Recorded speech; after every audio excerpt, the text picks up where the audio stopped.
Welcome back. The House Ways and Means Committee holding an intense hearing on Tuesday, investigating left-wing nonprofit organizations and the, quote, maligned foreign influence in those operations.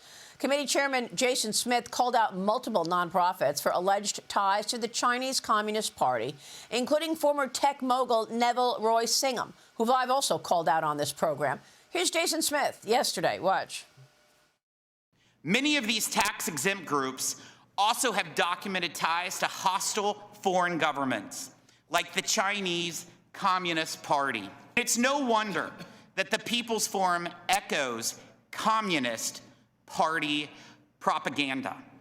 One of their largest donors is a wealthy former U.S. tech executive living in Shanghai who is cozy, extremely cozy with the Chinese Communist Party.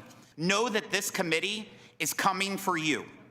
We will not hesitate to use every tool in our toolbox to root out the foreign influence lurking in America's tax-exempt sector.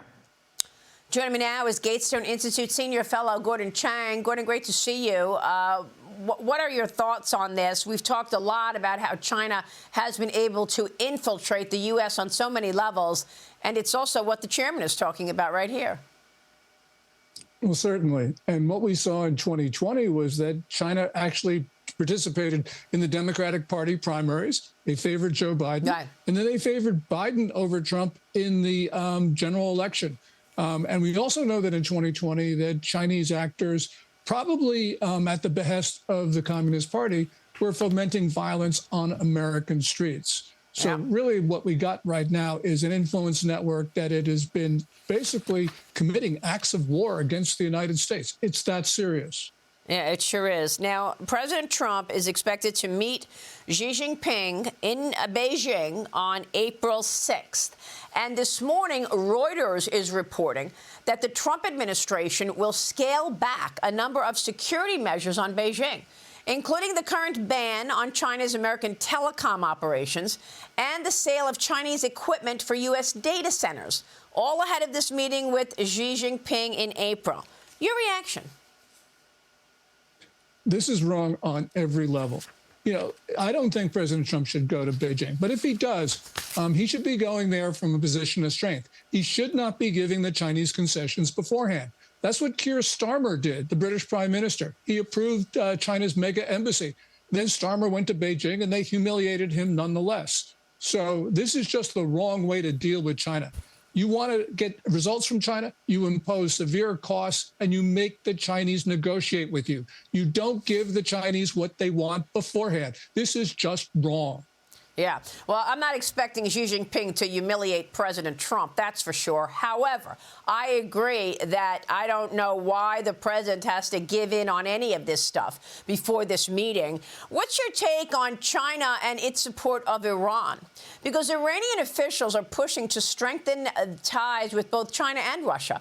Ever since Operation Midnight Hammer took out Tehran's nuclear sites last June, we know that all the way back to the 1980s and 90s, Iran was purchasing weapons from China. What about most recently? What do you know here? Because Tehran reportedly turned to local production or Russian imports. Is China helping to advance Iran's military? We know that there were about 20 flights of cargo planes from China to Iran. We also know that the reports are that China has sold Iran recently missile defense systems, anti-cruise ship missiles, all sorts of equipment that Iran would need if the U.S. were to attack. And the other thing, Maria, is that just a few days ago, Iran announced that there would be joint exercises among Iran, Russia, and China in the Indian Ocean. At the same time, the Trump administration is reportedly sending a second carrier group to join the Abraham Lincoln Group, also near Iran's waters. That's a lot of firepower in close proximity to each other. And of course, that's a dangerous situation. Yeah. So what should the U.S. be doing about it? I think that the U.S. needs to do everything possible to end the Iranian regime. Iran has nuclear weapons. It has threatened the United States. This is something which is grave. They've declared war on the U.S. within the last 4 weeks. So, yes, we should be sanctioning and seizing Iranian cargoes on the high seas. And we should also be hitting the Iranian regime. Remember, they've killed tens of thousands of protesters. Some of those numbers are hard to believe, but clearly it has been a campaign of mass murder against the Iranian people. Right. Well, we'll see. I mean, the president said help is on the way. So, and he's giving Iran time. We'll see what he does next. Meanwhile, the Department of Agriculture and the Department of War getting together, advancing the Farm Security Action Plan. We spoke with Brooke Rollins this week. She's trying to protect American farmland from foreign adversaries, specifically China. And I spoke with her on this program yesterday. Watch this. Before President Trump came into office, the consolidation of our farmlands, the foreign adversarial ownership of farmlands, especially from China and other places, has really been creeping up on our country. Now we have almost 300,000 acres owned by China. Of course, a lot of our food supply and food sources are now foreign, come from foreign sources. And we're working to reverse that while at the same time protecting our farmers, protecting our farmland from our foreign adversaries. Yeah, but my question to the Agricultural Secretary, Gordon, was, OK, so you're stopping it going forward. What about all the farmland that China already owns? I think it's like 300,000 acres in America. Yes, and it's more than that because the Chinese don't report many of their purchases. And what we should be doing is, we know the Chinese have been committing crimes on that land, and that means under federal forfeiture statutes, we can seize that land without compensation. And clearly we should be doing that.